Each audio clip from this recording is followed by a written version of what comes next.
नमस्कार, Lalitpur live TV में आप सभी का एक बार फिर से बहुत बहुत स्वागत है। आइए डालते एक नजर ललितपुर जिले की कुछ प्रमुख और खास खबरों पर ललितपुर लाइव टीवी के इस फटाफट बुलेटिन में। तब तक आप बने रहिए ललितपुर लाइव टीवी के साथ।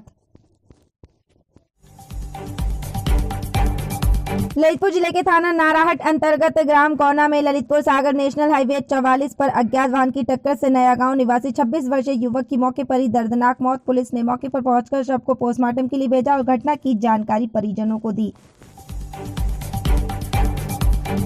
ललितपुर में नाबालिग छात्रा के साथ दरिंदगी के हाई प्रोफाइल मामले में 4 और आरोपियों की हुई गिरफ्तारी। अब तक इस पूरे मामले में 11 आरोपी हुए गिरफ्तार, 17 आरोपी अभी भी फरार।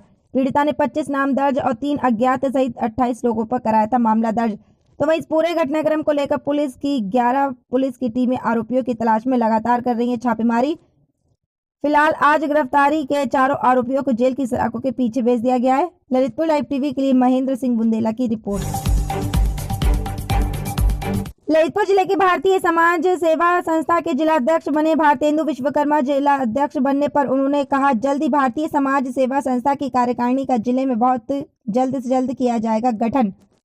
ललितपुर लाइव टीवी के लिए पंकज रैकवार की रिपोर्ट। ललितपुर जिले के महरौनी कस्बे में रामलीला महोत्सव का हुआ भव्य शुभारंभ। रामलीला के पहले दिन आज गणेश पूजन एवं सती मोह की लीला का हुआ मंचन।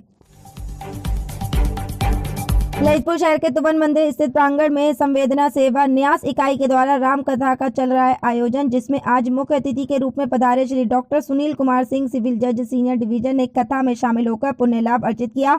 आज रामकथा के दूसरे दिन शांतनु जी महाराज ने कहा कि रामकथा भवसागर से पार उतारने वाली कथा है। प्रभु श्री राम ने समाज के समक्ष मर्यादा का जो सोपान प्रस्तुत किया है, वही हमारी संस्कृति और सभ्यता का संवाहक है। भगवान की भक्ति अति कठिन है, उनको प्राप्त करने के लिए समर्पण की भावना होनी चाहिए। पुष्प वाटिका में राघव और शक्ति का मिलन, भक्ति और भगवान का मिलन था। ललितपुर लाइव टीवी के लिए पंकज रैकवार की रिपोर्ट।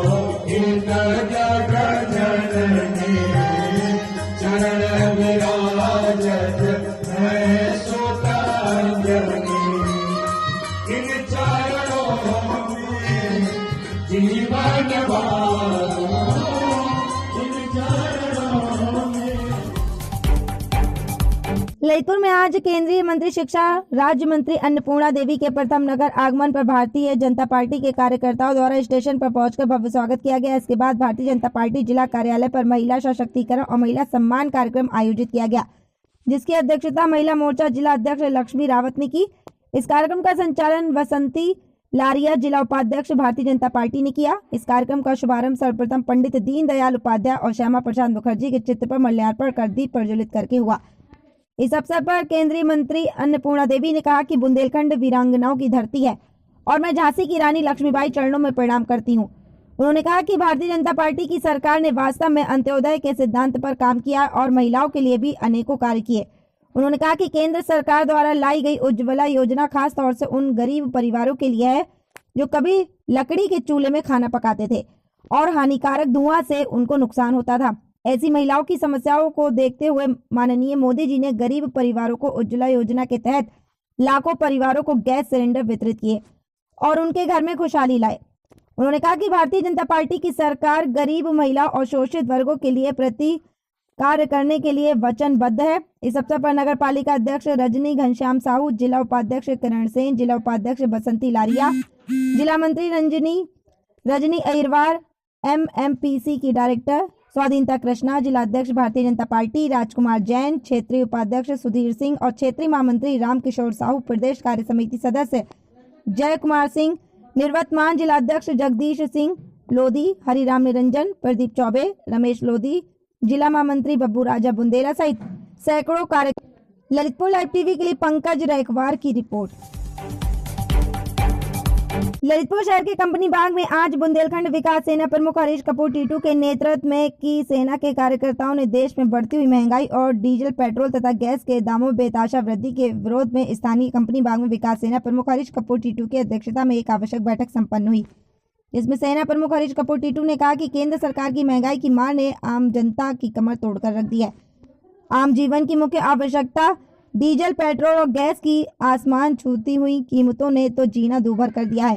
पेट्रोलियम पदार्थों और गैस के दामों में वृद्धि के कारण दैनिक जीवन की आवश्यक वस्तुओं जिनमें खाद्य तेल और किराना सामग्री के दामों में अप्रत्याशित वृद्धि हुई है। लोगों का जीना मुश्किल हो रहा है। उन्होंने कहा कि सबसे दुखद पहलू तो यह है कि वैश्विक महामारी के कारण लोग नौकरी और धंधे खत्म होने के कारण पहले से ही बहुत ज्यादा परेशान है। ऐसे कठिन समय में बढ़ती हुई महंगाई लोगों के जीवन में आग में घी का काम कर रही है। सरकारी कोरी घोषणाएं करके अपनी पीठ थपथपा रहे हैं, जबकि धरातल पर वास्तविकता में कोई सुधार नजर नहीं आ रहा है।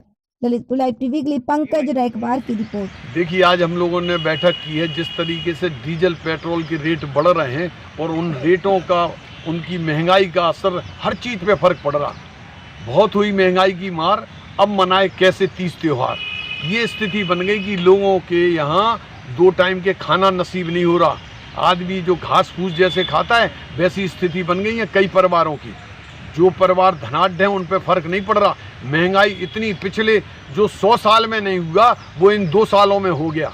इतनी ज़्यादा महंगाई हो गई है। आज डीजल, पेट्रोल पे जैसे रोज रेट बढ़ते हैं उसी अनुपात में खाद्य सामग्री पे भी रेट बढ़ने लगे हैं।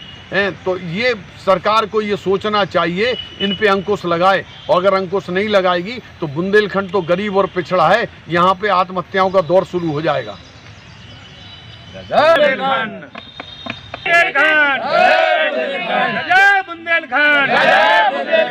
बुंदेलखंड विकास सेना जिंदाबाद जिंदाबाद। डॉक्टर सोनेहाल पटेल के 12वें परिनिर्वाण दिवस पर लखनऊ ललितपुर पधारे अपना दल के कुलदीप वर्मा का अपना दल के कार्यकर्ताओं ने गर्मजोशी से किया स्वागत। ललितपुर लाइव टीवी के लिए पंकज रैकबार की रिपोर्ट। तो ये थी आज की दिन भर की ललितपुर जिले की प्रमुख एवं खास खबरें। एवं आगे की खबरों के लिए, अपडेट के लिए बने रहिए हमारे चैनल ललितपुर लाइव टीवी के साथ ही हमारे चैनल को सब्सक्राइब अवश्य करें, जिससे कि आपको ललितपुर जिले की हर छोटी बड़ी खबर समय समय पर मिलती रहे। धन्यवाद। Subscribe now and press the bell icon. Never miss an update.